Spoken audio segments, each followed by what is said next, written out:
Avril Lavigne was once everywhere, and then almost overnight, she wasn't.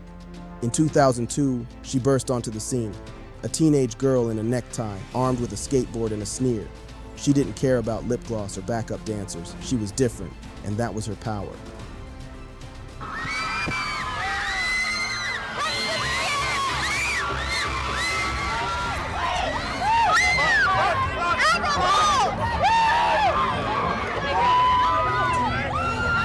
But fast forward to now, and Avril Lavigne is more myth than headline. What happened to the girl who was anything but ordinary? And more importantly, why did pop culture leave her behind? Avril's journey to fame didn't start in a garage or a viral TikTok clip. It began at just 14 years old when she won a contest to sing with Shania Twain on stage. That one performance didn't just end with a selfie or applause, it landed her a record deal with Arista Records. At an age when most of us were worried about school dances or geometry, Avril was preparing to take over the world. Tell us what we're doing. Right now we're on our way to get into a van, and that van's gonna take us to a radio station, and we're gonna play an acoustic set of like 3 songs for Winners. some winners. Winners! We love winners. And she didn't waste a second. In 2002, her debut album Let Go exploded onto the scene. With singles like Complicated and Skater Boy, Avril didn't just climb the charts, she tore through them. But what really made her stand out wasn't just the music, it was her attitude, her style, her complete and total rejection of what a female pop star was supposed to look and sound like. Standing up for myself, if I don't want to wear something, I'm not going to wear it. Because I plan on taking you places where no female has gone before and showing you a side of me I know you've never seen. She didn't wear sequins, she wore studs. And she didn't dance, she stomped. She didn't smile politely, she snarled with confidence. And girls everywhere loved her for it. Avril brought pop punk into the mainstream in a way that no female artist had done before. She became the poster child for every teen who didn't feel like they belonged, who yearned for something more genuine than synchronized dance routines and auto-tuned love songs. She offered something different, and in doing so, she built a movement. But like any icon, she wasn't frozen in time, and as Avril grew up, so did her music.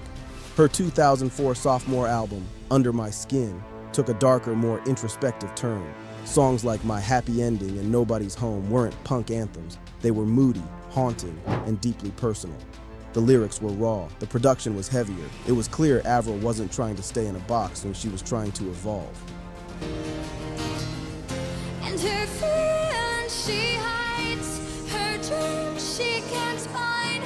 She's losing her mind, she's falling behind, and she can't find her place. She's losing her faith, she's falling from grace, she's all over the place. Yeah. The reaction, mixed. While many applauded her artistic growth, others missed the spunky teenager who once shouted, "He was a boy, she was a girl, can I make it any more obvious?" Then came The Best Damn Thing in 2007. And this is where things really began to change. This album marked a sharp shift in Avril's sound and image. The title track and Girlfriend were bubblegum pop with a punk gloss. Gone were the brooding guitars and angsty lyrics. In their place were cheerleader chants and rainbow-colored hair extensions. Avril had reinvented herself once again, but this time it divided her audience. It was during this era that a signal that the Avril who once scoffed at mainstream trends was now walking that tightrope herself. Not a bad song by any means, but to many fans it didn't feel like her. It felt manufactured, polished, and a little too ready for radio. For the first time, Avril wasn't leading the pack. She was trying to catch up. And just as her music was shifting, so was the public's attention. Suddenly, Avril's personal life was front and center. Her marriages to Derek Whibley and Chad Kroeger made headlines, and not always for the right reasons.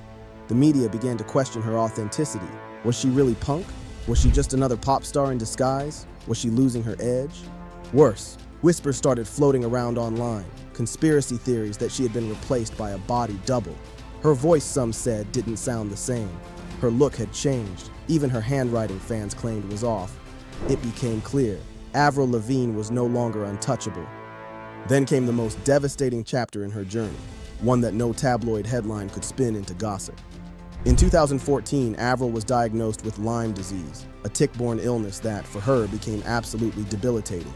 She was bedridden for months, unable to perform, record, or even live a normal life. For someone who had spent over a decade in the spotlight, this was a nightmare, and it led to her complete disappearance from the public eye. She later described feeling like she was dying, alone, frustrated, misunderstood, and just like that, the music stopped. There was a 5-year gap between albums, 5 years where Avril focused not on chart positions or fashion shoots, but on surviving. She became a fierce advocate for Lyme disease awareness, using what little energy she had to speak out, educate, and support others who were suffering in silence. And then, against the odds, she came back. In 2019, Avril released Head Above Water, an album that wasn't about rebellion or heartbreak or punk angst. It was about life and death. The title track, inspired by her illness, is a powerful anthem of resilience. You can hear the struggle in every note, the vulnerability, the fight. This wasn't the Avril people remembered, but maybe it was the Avril they needed.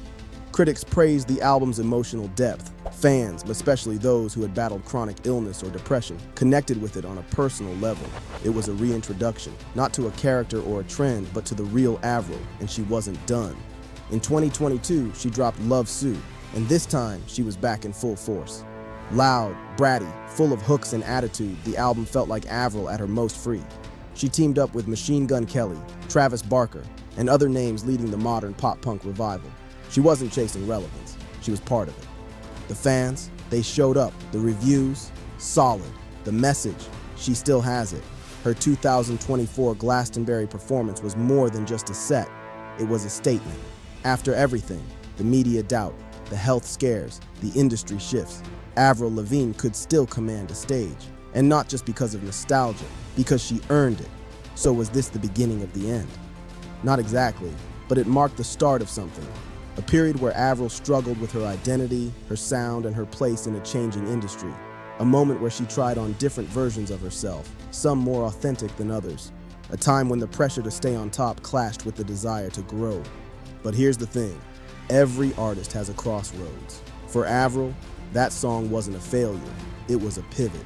And looking back, it was necessary.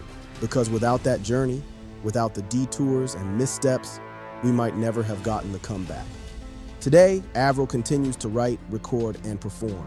She's a mentor to younger artists, a warrior for health advocacy, and a reminder that staying true to yourself doesn't mean staying the same.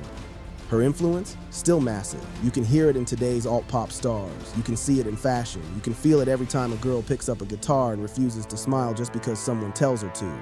From the skater parks of 2002 to the festival stages of 2024, Avril Lavigne is still here. Not because she never changed, but because she dared to. What do you think was the real turning point in Avril's career? Was it her sound, her health, or something deeper? Let us know in the comments, and don't forget to like, share, and subscribe for more stories that go beyond the headlines.